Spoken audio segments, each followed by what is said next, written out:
So as we begin to get started here, I jump right into my database and create the three tables that I need to in my database, and then start to create my primary keys and foreign keys.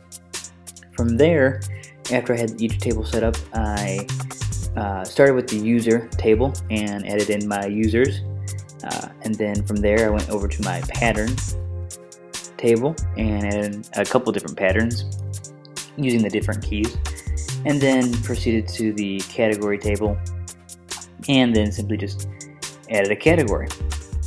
From there we jump over to the PHP, and this is just the basic simple PHP HTML document that has the H2 title with showing the different arrays that I have from one of the tables specifically, showing the users and the two users, and selected the first two users in it. And here's the code for that. Linked it over to the correct host and prepared it, and then began parsing it out.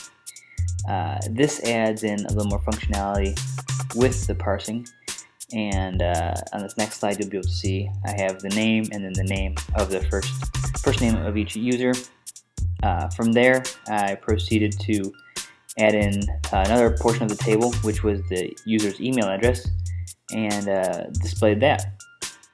The next thing I did was go back over to my index page and kind of clean it up a little bit more, and then started adding in the multiple layers and using more of a intuitive way of programming and coding, and using the different